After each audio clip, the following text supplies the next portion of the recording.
Welcome back, listeners, to another episode of Smile Sessions. Last week, I shared the story of how we uncovered my mother's affair and romance scam. This week, I'll be diving into what happened next. Before we knew it, it was Christmas. My sister hosted, which was fantastic because we had plenty of space for the kids to play safely and comfortably. However, it was awkward. There was definitely an elephant in the room.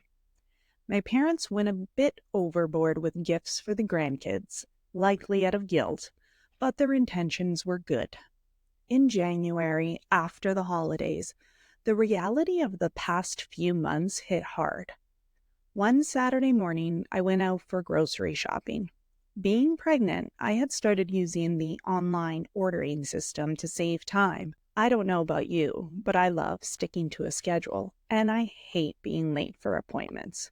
Respecting others' time is something I learned early on, and I know how frustrating it is when your time isn't respected in return. When I got back with the groceries, something my partner said triggered me.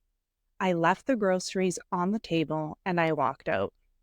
I ended up driving around aimlessly until my sister called, worried because my partner had called her. I told her I was upset and trying to cool off. She suggested I go to our parents' house until I feel better. Luckily, my parents and sister lived within 10 minutes of each other, so I did just that. My parents were concerned I might be dealing with postpartum depression and suggested I see my family doctor. I agreed. I wanted to ensure I was mentally healthy for my son. Postpartum depression is a type of depression that occurs after childbirth, affecting up to 15% of new parents, including both mothers and fathers. Unlike the baby blues, which are common and typically resolve within a couple of weeks, postpartum depression is more intense and lasts longer. Symptoms of PPD can include persistent sadness or low mood, severe mood swings, excessive crying, difficulty bonding with the baby, withdrawal from family and friends, loss of appetite or eating much more than usual, insomnia or sleeping too much, overwhelming fatigue or loss of energy, reduced interest and pleasure in activities once enjoyed, intense irritability and anger, feelings of worthlessness, shame, guilt, or inadequacy, difficulty thinking clearly, concentrating, or making decisions, severe anxiety and panic attacks, thoughts of harming oneself or the baby. Causes of PPD can be complex, including hormonal changes, physical changes, and emotional factors. The sudden drop in hormones after childbirth can trigger depression, and the physical and emotional demands of caring for a newborn can contribute to the condition. Treatment for PPD often involves a combination of medication, therapy, and support. Antidepressants can be effective, and counseling or therapy can help a new parent cope with their feelings and develop strategies to manage their symptoms. Support from family and friends and support groups is also crucial. It's important to take note that PPD is a medical condition and not a sign of weakness. Seeking help is vital towards recovering and ensuring the well-being of both the parent and the baby. After leaving my parents' house, I was heading home when a police officer signaled me to pull over. I was internally freaking out. He walked up to my vehicle and I rolled down my window. He said, "Guess what?" I shakily answered, I don't know." He replied, "It's not you. Have a nice day." My heart dropped in relief. The next day, I saw my family doctor. He initially prescribed me benzodiazepine, which can help calm the nervous system. However, I didn't find them beneficial. After discussing it with my doctor, he prescribed an antidepressant known as selective serotonin reuptake inhibitor. This medication typically takes approximately 2 to 4 weeks to start working. It was important to take it as prescribed and not stop abruptly to avoid withdrawal symptoms. I connected with a therapist to ensure I was doing everything possible for my mental health. Experiencing trauma 2 months postpartum could have indeed increased my chances of developing PPD.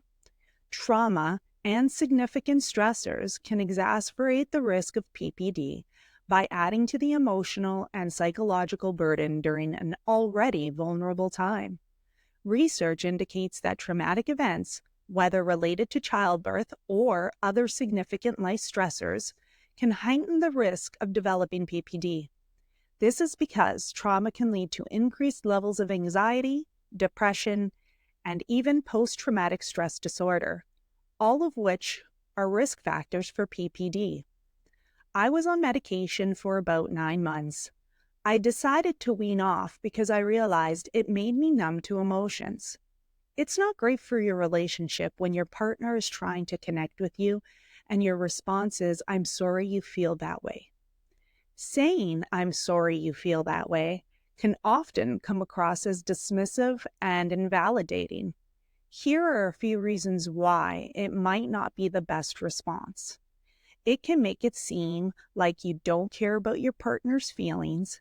It shifts the focus away from their emotions and onto their reaction, which can feel dismissive.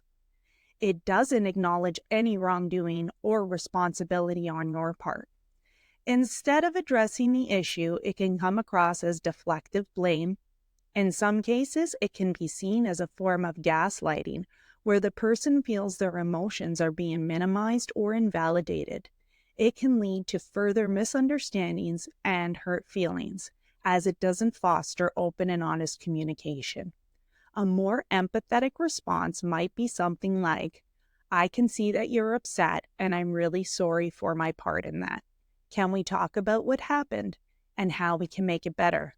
This approach shows that you can acknowledge their feelings and are willing to work together to resolve the issue.